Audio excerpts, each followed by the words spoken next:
tell you a little bit of background, and then I'm going to turn this over to Mac and Simone, because that's who you really want to hear from today. So, my name is Fran Pilch. I am a retired professor from the Air Force Academy, and I was speaking at the Pueblo College. What's that called? Yeah. And I was on a panel on genocide, and there on the panel, speaking for the first time about his experiences, was Mac Leng. And I was so amazed to hear his talk that I invited him to come to the Air Force Academy, where I taught a course on genocide. And I taught it for about, almost 15 years. And he came up every year after that. And then towards the end of my career, I retired in 2015, he brought his wife Simone, and for the first time she told her story. And following that, we sat down and talked together, and we decided this story really needed to be written.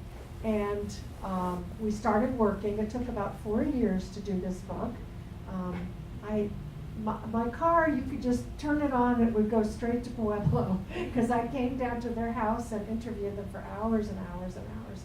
And then we put together the book, found a publisher in Oregon that was interested in publishing it, and I have been astonished by the reception. We've sold more than 1,500 copies, which is a lot for a small publisher. And really, our speaking engagements are limited only by my energy because we could be busy every day of the week if we wanted to.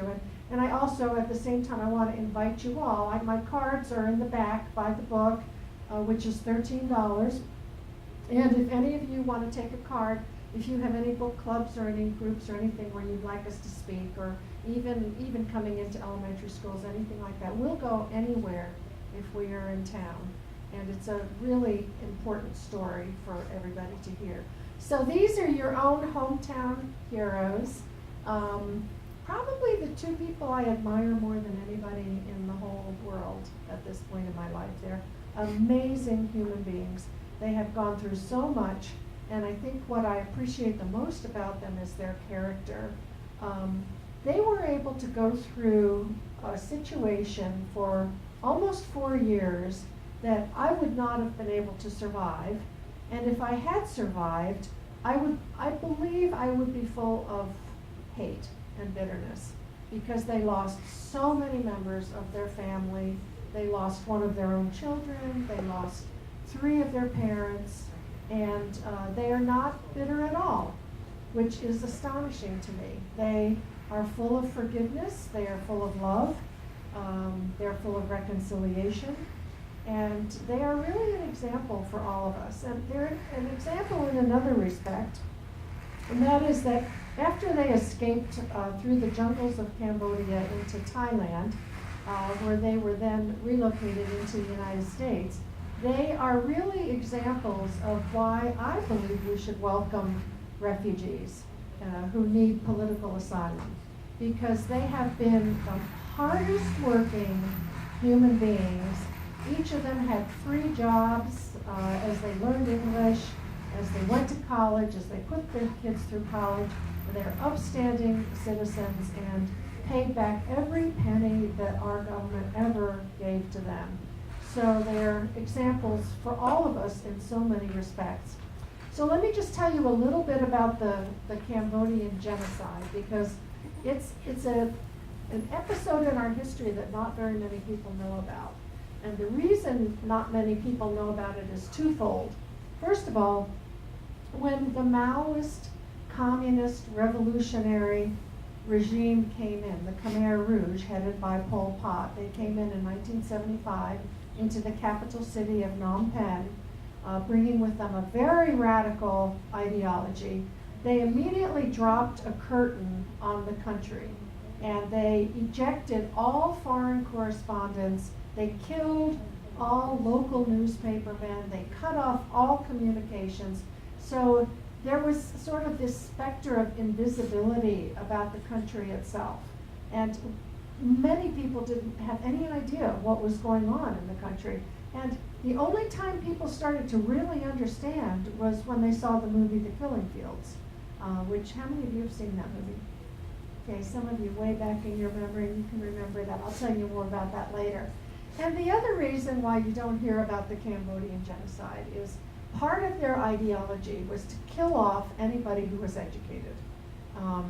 They would, if you wore glasses, you got immediately killed. They would examine your hands.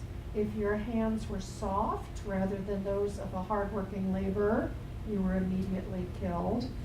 If you had any relationship to the former government of in any way, or any relationship to the West, or you spoke English, or you spoke French, or you had been educated in France, as many of the elite had been, you were automatically killed.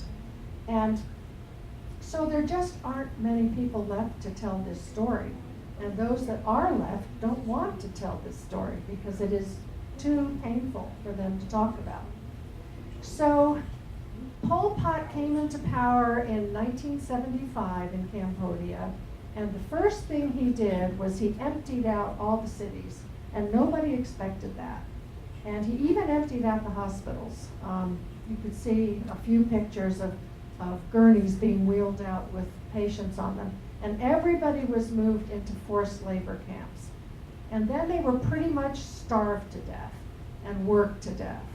And they were, every 6 months, they were moved from one part of the country to another. And all of this was very calculated. It was calculated so that nobody could form a power base to revolt against the regime. And so Simone and Mac, Mac was a high school principal, very well educated, an arranged marriage to Simone, which I'll ask her about later.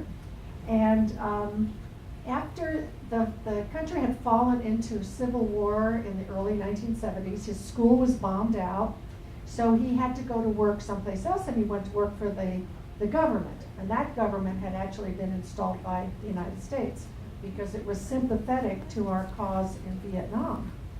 And so he became an intelligence officer in their army. So if you think about that, and you think about the Khmer Rouge ideology, he had two targets on his back.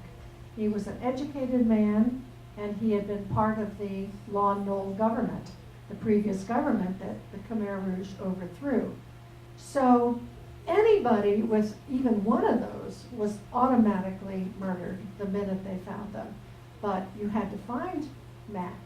And so here we have why the book is named Invisible, because he had to exist for the whole time the Khmer Rouge was in charge in Cambodia. He had to exist as an invisible person.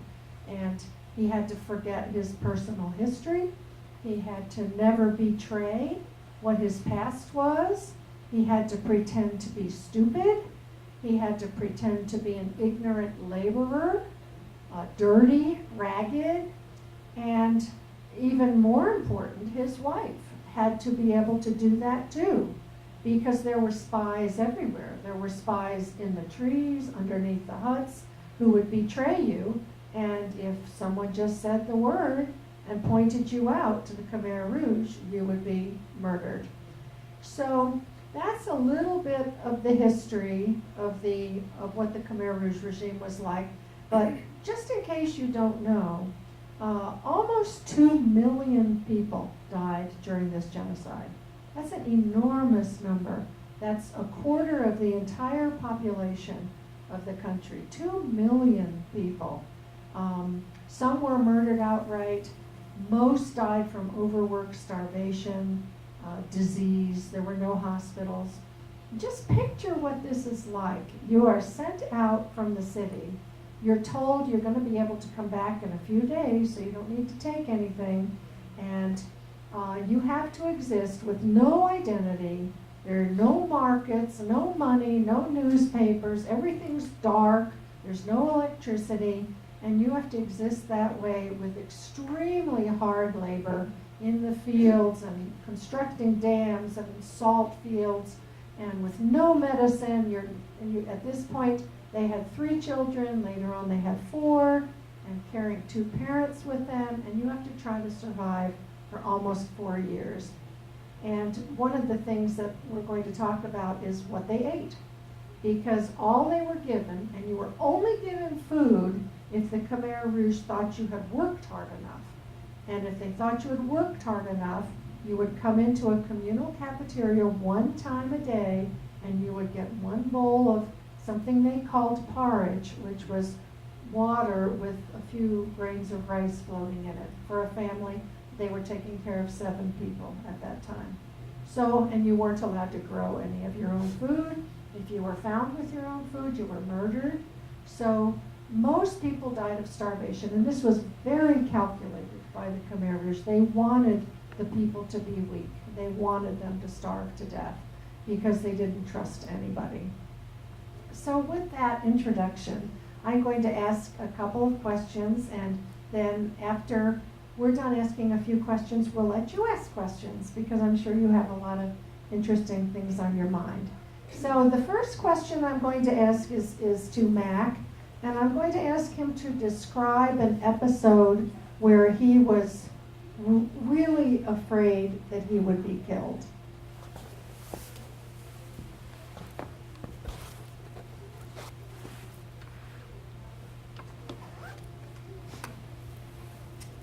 Good morning, everybody. Thank you for having me here today. My name is McKinley. I am the one who survived from the genocide in Cambodia, and I have a lot of story to tell everybody in the world because I was with the Khmer Rouge who committed the suicide, and the whole time is 3 years, 8 months, and 20 days. Before I start talking about genocide in Cambodia and how I survived, I would like to know how many hours or how many minutes do I have to talk here? Well, because we have a couple of speakers, maybe 30 minutes. Is that Okay. okay? I mean, total, is that okay? Okay. So I'm gonna talk about 20 minutes and let my wife talk about 10 minutes about her life story. Khmer Rouge is the regime that commit suicide, commit genocide for over 2 million people in 3 years. So they are very cruel and lawlessness and no humanity. When I was trapped by the Khmer Rouge regime, because I used to be a school principal, very well educated, and I become a intelligence officer in London government, so I am the main target of the Khmer Rouge regime.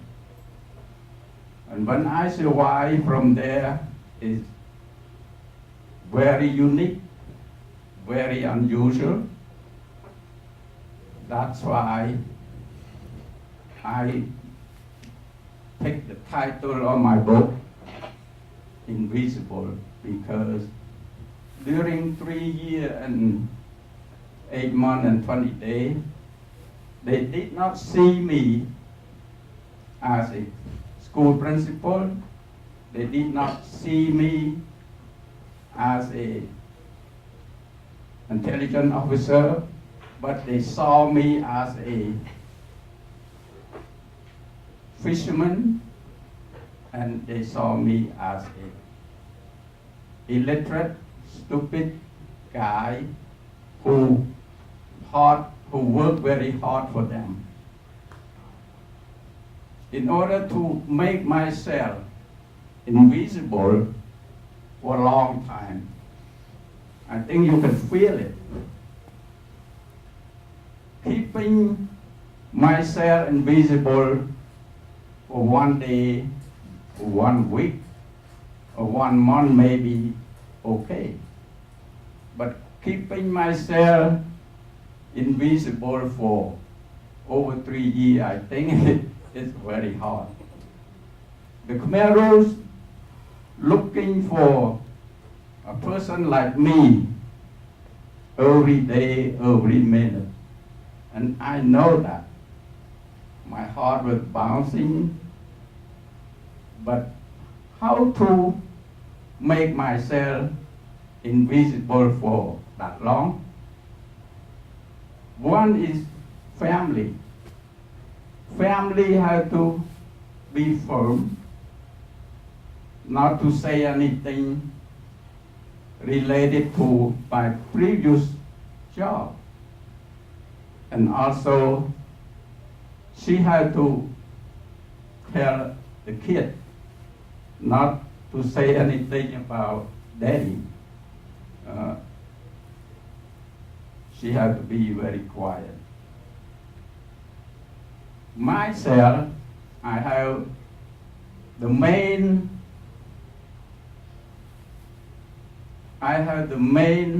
idea to keep myself invisible by stay on the top of everything. My word is keep myself on the forehead of the enemy. How to do that? And why I say that? Because I had to know, I had to understand the Khmer God, the Khmer's government who are looking for me. They have a very limited view on the people.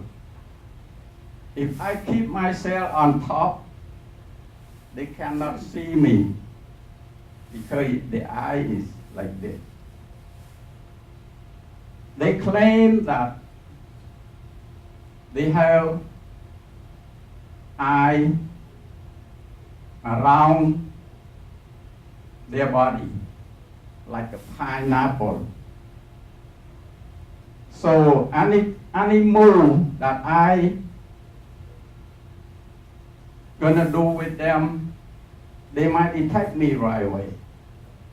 So I have to stay on top, out of the radar of the enemy. In order to stay on top, on their forehead, I have many different style of living with them. Like what?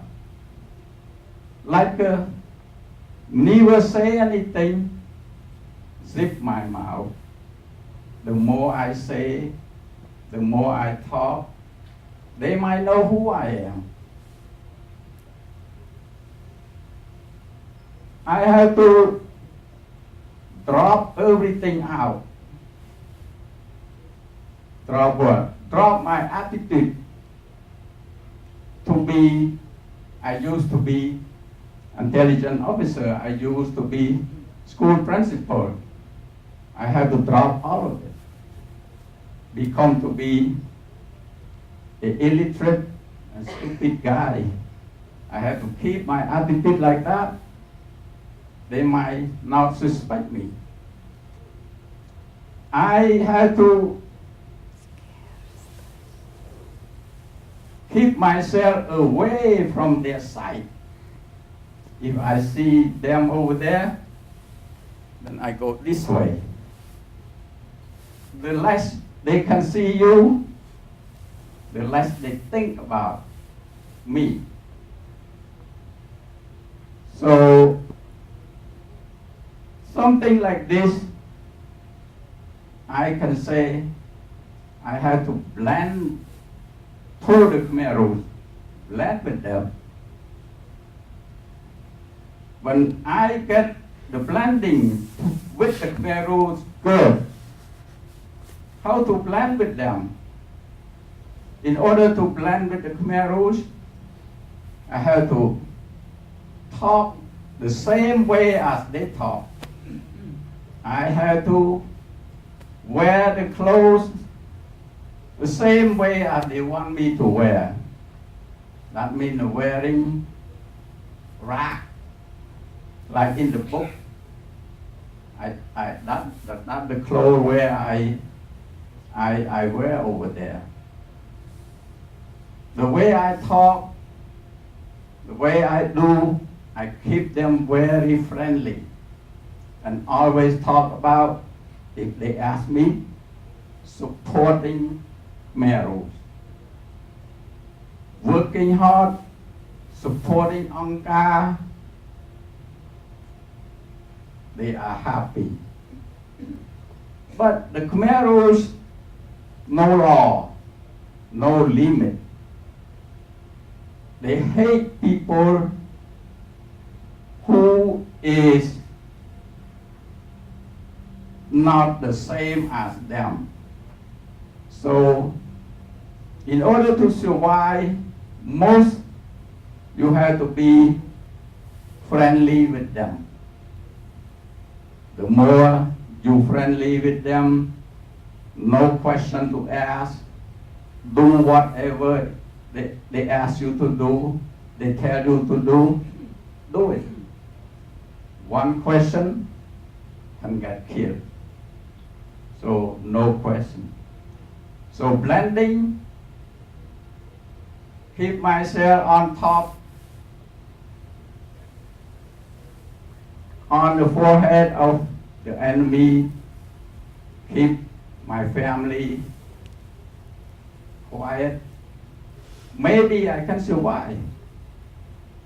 In the other thing, I have to say, maybe something or somebody watch over me.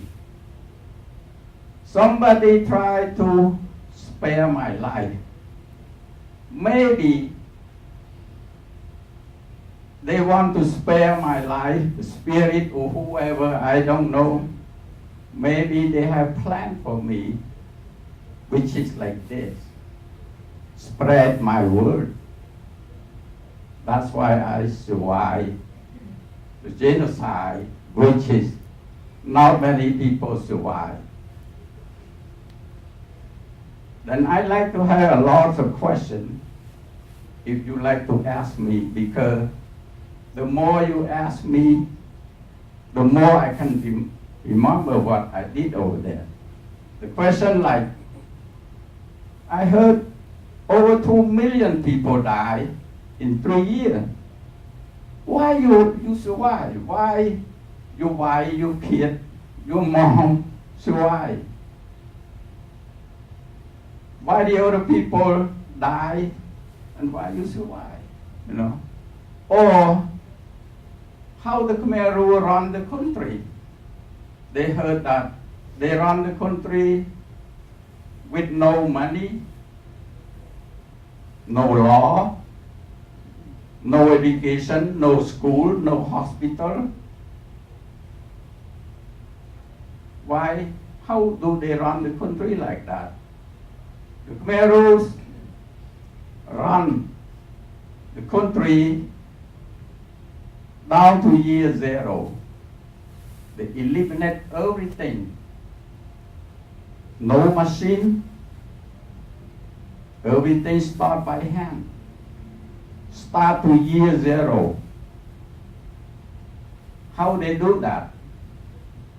I have lots of answer for you. So, everything mainly in the book already. But if I talk about genocide, about the Khmer Rouge, there's a lot. So I would like to my wife to say something about her life, how survive in the Khmer Rouge. And I want Simone to talk in particular about how in the world do you feed a family of 7 when all you're given is 1 bowl of porridge at night? What did you eat?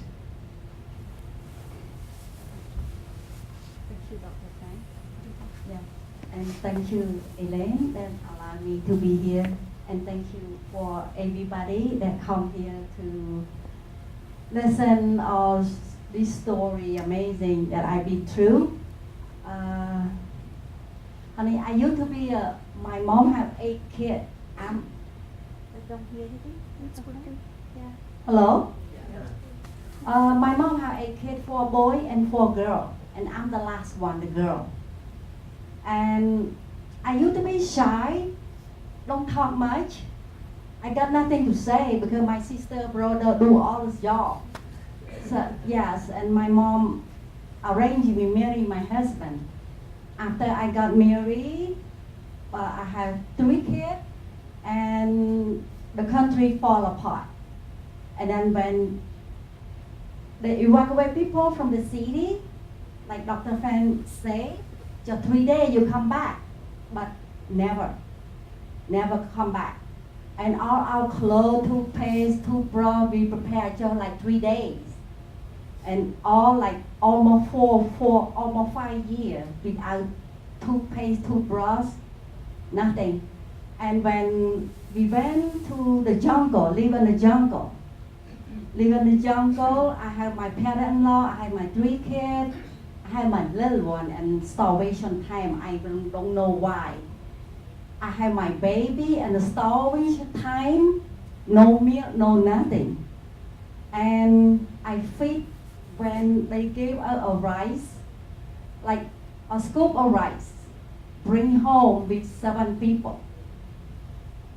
And it's not steamed rice, it's a porridge. And we had to pick all vegetable around the house. It's not vegetable, it's like trash grow around the house. So something that you think it's not poison, you just put inside the porridge and we share. Yeah, we share. And at night, first time I eat mouse. Honey, my husband went fishing and he hunt the mouse in the jungle. It's big, about this big, about like 2 pounds. I didn't know he can get a mouse for me. But when he come home at night, late night, he say, here, take this pot, put it away. No light, we talk in the dark. He come about like 8, 9 o'clock at night. And then I take the pot from him, I feel on the top it's still warm.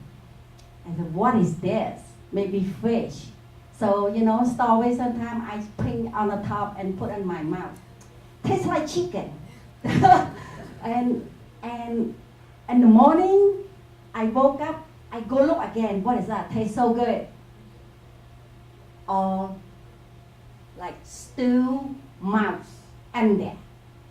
And wow, I eat already, it tastes good. So we eat at night, and I told my son, the one own the liquor store in Pablo right now, his name Jason. I own one son that time. I said, Jason, can you make, he's not Jason name that time, his name and Cambodian name. I said, can you make a trap for a mouse? He said, yes, Mom. And we tried to do a trap. 2 pieces of wood tied together, we put something a little bit, like cockroach, dead worm, something. And the mouse crawl across and boom, and say, we got one. We got one, cut the head off, peel the skin off, honey. Oh, tastes so good. In the morning, we marinate a little bit, we grill it, we share to each other. Sometimes we eat a snake. Snake tastes like chicken too. And croquet. And centipede. The one has a lot of legs.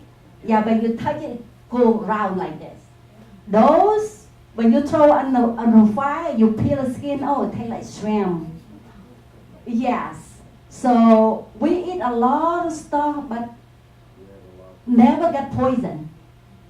In the jungle, we have a lot of tree, a lot of vegetable that we never eat before. We live in the city, we ate like broccoli, cabbage, cucumber, but that time no more. No more. You walk in the jungle, you taste it, this one not poison, we eat it. You know, just like that. When I tell you the truth, when I come to United States, early morning I wake up, I go look around the house. I say, this place nothing to eat. If something happen, we got nothing to eat, only green grass. But the green grass, the bottom of the root, is hairy, black hairy root. You clean that. The backyard, you can pull one, you can see. Those eatable. I ate already. Yes. When we had lunch today, we thought about dinner time. We got nothing. After lunch, we go to work. When a break time, we dig the grass, we cut the hairy root, put in one basket, come home, clean it, we smash it with a rock, and then turn to a paste, like white, off-white, like almond color paste. So you put on a pot, and you stir it, turn to a paste. And we eat it. We eat like that. Yes, honey. I'm very picky. I'm not standing right here today, and you don't know who Simone is. Yes. Thank you, sweetie. Simone, tell them what you're wearing. Oh, here. Today I feel like I'm so happy that you allow me to come here, Elaine. And Dr. Franz, I feel like I like to try Cambodia custom. This is a woman Cambodia custom when they have to go to like a good spot, like ceremony, very respect. Yeah, this woman wear this. That's my generation. But my mom generation is different. Yeah, wear like it's like a sarong. Pull and then, you know, put on here and come here. Yes, that's my mom generation. And my generation, we do this. Yes, and I didn't do the right thing with the scarf too because I told people to help me organize, but I don't organize myself. It's really hard. But show you, this is Cambodia style and a woman wear and a proper place to go. Yes, and some of American, they don't know what a Cambodian look like. Here I am right now. Today I want to tell you I am from Cambodian. Simone, thank you. Thank And you. where did you get that beautiful outfit? I made this myself. Yeah, you just buy lace and the skirt and the fabric. I made this. And this one, when my country, 1983, I went back to Cambodia, no more killing that time. 1993, right? 1993, I went back to Cambodia. I saw all the people like no more Pol Pot, no more Khmer Rouge regime. They try to bring everything get up. They make hand seal everything. People try to make life better. So I saw it, I purchased. And this one I come by in United States, the lace. Yes. So I made this because I love my custom. Yes. But it's not easy to breathe.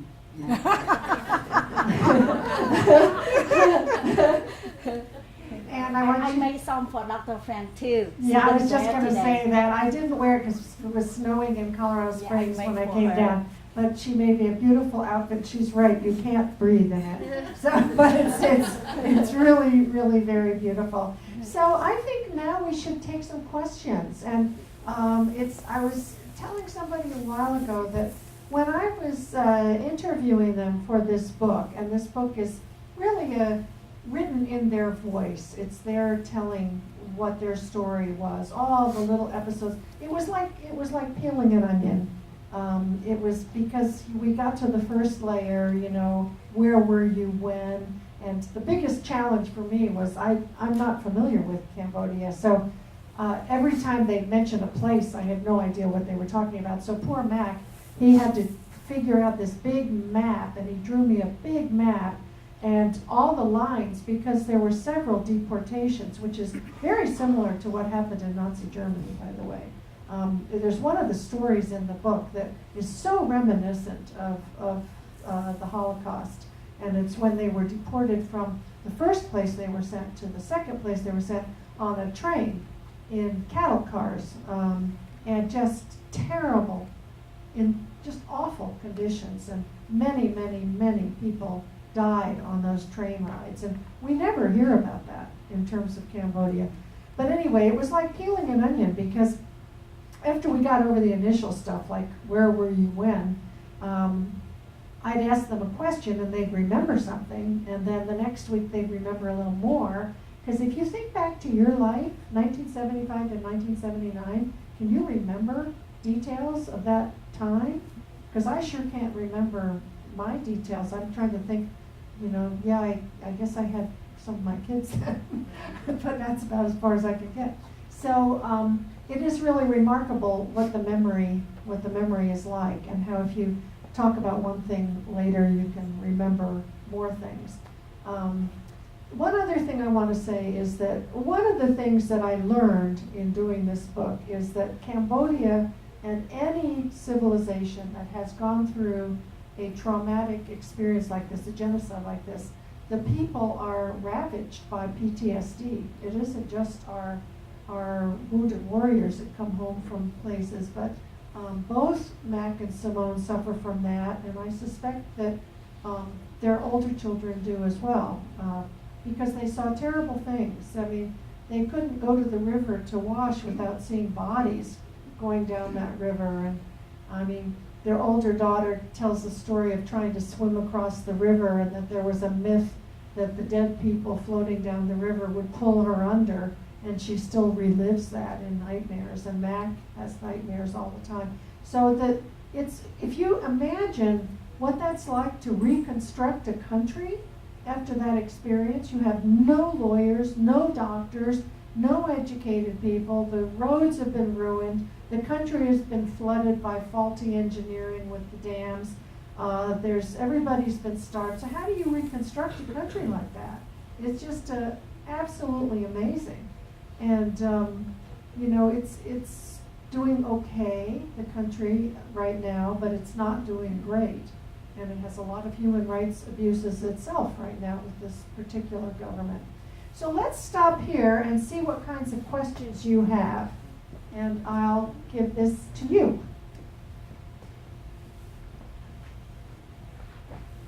That evil man that ran that country, what kind of history, what kind of childhood or background? We know a little bit about Hitler and what made him so horrible. You might know much about the background of the leader. That's a great question. This is the question. Who was Pol Pot? Pol Pot is the guy who pure Cambodian. His daddy and his mommy are Cambodian. He was born in eastern part of Cambodia. His family is not wealthy. It's just a regular farmer. He went to the school in Cambodia, exactly the same school as I went through. And when he got a scholarship from Sihanouk government, going to France to pursue his education in French, he picked education of electronics, but he failed electronics. He picked something related to politics, but related to Maoist politics, communist. Because of the scholarship was ended, he came back to Cambodia and he pursued his politic idea, ideology, philosophy to be a communist. And they fought against Prince Sihanouk. And he went into the jungle. The way he did retaliation, the rich, retaliation, the power, and he make it. Not by himself though, backed by China. And he died when the country take over by the Vietnamese in 1979. No, 75. 79. Sorry. So he's a regular Cambodian boy who is strike against Prince Sihanouk. He actually, when he was in Paris, he flunked out of electronic school and joined a cell, a Maoist cell, and became convinced that Maoist philosophy, which is based on the value of the peasantry and anti-elitism, and very different from the Stalinist ideology. And he brought that back. He went to China, and then he brought that back into Cambodia. And what's odd is he was well educated, and he spoke French, but he targeted. I think it was more political, pragmatic. He targeted anybody that he thought could counter what he was trying to do. And he had the perfect opportunity to grow his revolutionary movement because the Americans were fighting in Vietnam and were bombing Cambodia. And he could use this anti-American sentiment, anti-Western sentiment to mobilize the population. And that's how he grew his revolutionary movement. Otherwise, he only started with 7 people. And to then be able to take over the country, it was pretty remarkable. How old was he when he took over the... How old would you say he was when he took over Cambodia? I don't know the answer to that. I don't know exactly the date, but he's about my age. Yeah, because he went to the same school of my school, but before me, maybe a couple of years. So I don't know exactly, maybe 40 or late 40 when the time that he tried to bring Cambodia back to year 0. Thank you. Okay, I think we're going to take maybe one more question, and then we'll let our other speakers speak. Who else has a question? And if not, I'm going to ask one, so watch out. Anybody? Okay, I want to ask Simone this, because this has always puzzled me. So, she has an arranged marriage, which of course is very common throughout the world. And what's it like on your wedding night to go to bed with a man that you have never talked to before? And that you, I mean, did you just always really want to ask that question? What's that like? And I know Simone is such a frank and honest and charming person, and she probably won't tell us the details. I hope she doesn't tell us the details. But how did she feel when her mother arranged this marriage to this very handsome Cambodian man? Thank you, Dr. Frank. Honey, my mom, we went to the wedding because I'm a seamstress, and he saw me. I brought our groom clothes. A woman is a groom, right? No, bride. Oh, bride, yeah, sorry. I had to brought her clothes to try on fit, or it's not fit, I had to fix it. And then they invite me to that wedding too. And then that night he saw me. I'm still in school, and he saw me, he asked here, school principal, he asked all the teachers help him to get that girl marry me. And after the party done, I saw old people sit behind me, they watching me, like you right now look for me. I say, why these old people look at me? But they say, after I got married, I asked him, why you want to marry me? And he said, well, and so soon, why you don't give me a time? And he said, if I don't rush, somebody else gonna get it. So that's why he rushed. Yes, he rushed, yeah. Because 2 people competition that night, that's why I heard. And I never saw him. We never talked because I live in the capital city. He school principal in the village, like far away from Phnom Penh, about 2 hours. Yes. And then my mom told me, she come back home, she said, I came home first because I had school to go. And she said, I said, Mom, why you stay so late, too long? She said, somebody want to marry you. And I said, who? And my brother said, somebody have a tail on, the tail, want to marry you. He's teasing me. Yes, somebody have a tail. That's why my brother, he teasing me. And my mom said, I want you to get married. I said, what? Marry? Who? I said, he's school principal. What he look like? You know, my mom said, he is school principal. He white or dark? My mom said, not dark, not white. He in between. He tall or short? He's not tall, he's not short, he's in between. And I said, Mom, you know I'm short. That's what you gave me. If you want me to marry a short man, my kid gonna be shorter. I want tall man and look handsome. And my sister said, yeah, right, look at the way you look. Because I'm the little one in the family. Yeah, and my mom said, that's all she have. Because I'm the last one. I asked my mom why I'm so small.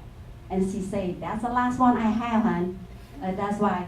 And my sister always, you know, our family in Cambodia style, we don't say, you short, you fat, you tall. We don't upset because tell the truth. Yeah, people love tell the truth. Yes. Yeah, they don't feel upset if you say, you old. No, it's okay, because I'm really old. Yeah, we don't say you make them upset, make me upset because they say me so old and ugly. You know, no. Our people like to tell the truth. Yes. And my mom say, okay, Mom, I like sharp nose. I don't like flat nose because most Cambodia has little button nose. My mom said it's not pointed, it's not flat. And between.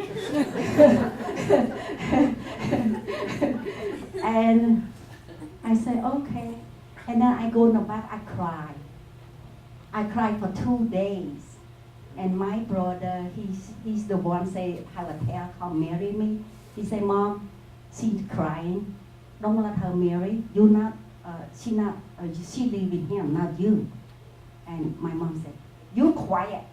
She's my daughter, not your daughter. She's your sister, but she's my baby. She listened to me.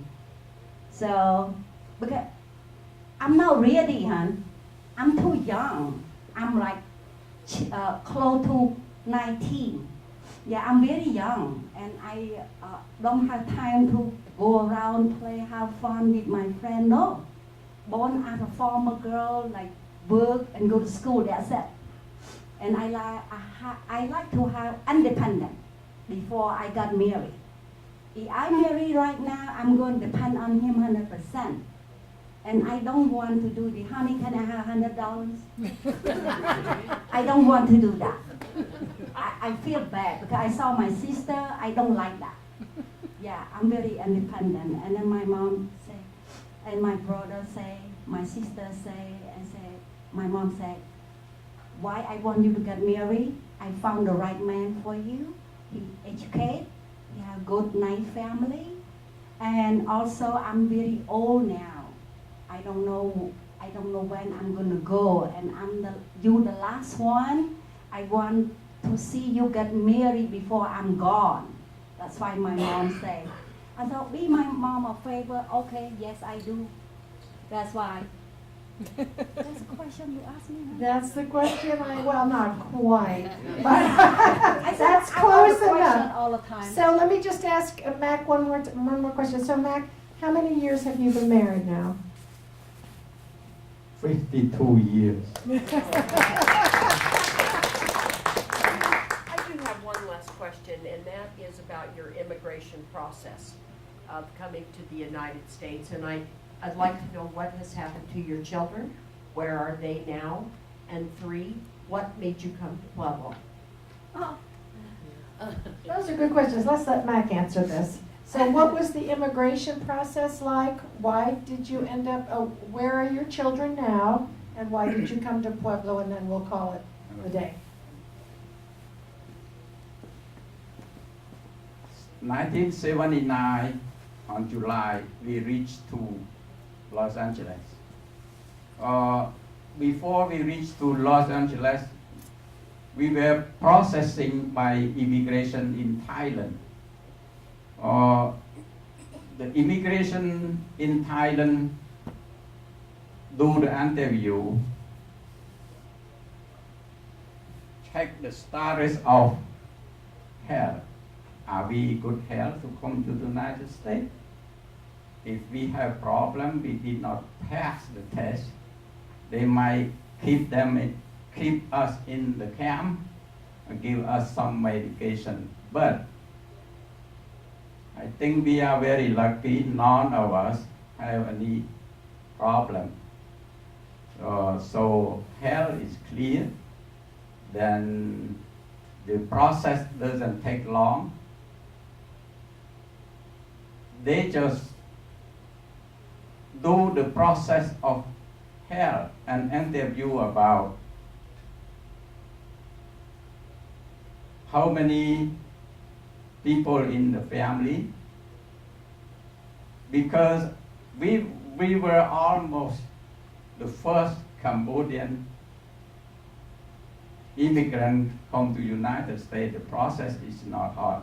When we came to United States, we landed in LA, then we are taken care by the government for 18 months.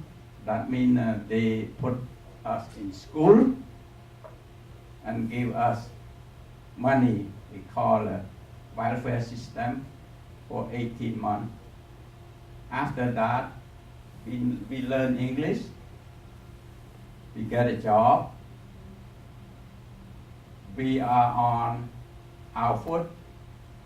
We pay back the money that we owe the government for $1,600 one-way airfare from Thailand to Los Angeles. We pay them all out, and also we file for American citizen. After interview, we make it, and we swear that we will be a good and productive American citizen. That's why we did. My 3 kids also become American citizen. One live in LA right now. She's working in the medical office. Another one living in Pueblo West with me. He owns the liquor store in Pueblo West. And another one, the oldest one, live in Albuquerque. She have Parkinson. I think about 2nd stage right now. She swing a lot, swing like this. And she's married to American actor from Hollywood. Yeah, the guy is pretty good. He moved to Albuquerque, had lots of acting job over there. And amazing, I haven't seen something like that or somebody like that she take care of his wife, even he take care of his wife, even she is swinging like this, like a Michael J. Fox, but no complaint. He take care of his wife very well. A few months ago, I went to see them, and I say, I haven't seen anybody who take care of his wife like him. So we are in Pueblo West because I work for Chevron Standard Oil Company in Long Beach, California for 17 years. After I retired, I decided to join my son here to be with him or give him a hand when he needs me. Over 10 years already, I live in Pueblo West, and I love Pueblo West because people in Pueblo West is very different from people in LA or Long Beach where I used to live. Here, our neighbor very friendly. When we drove off from the home or come back home, everybody wave. You know, like when we see somebody on the road, they are very friendly with us. Not over there. Thank you. So let's give a big thank you to Mac and Simone.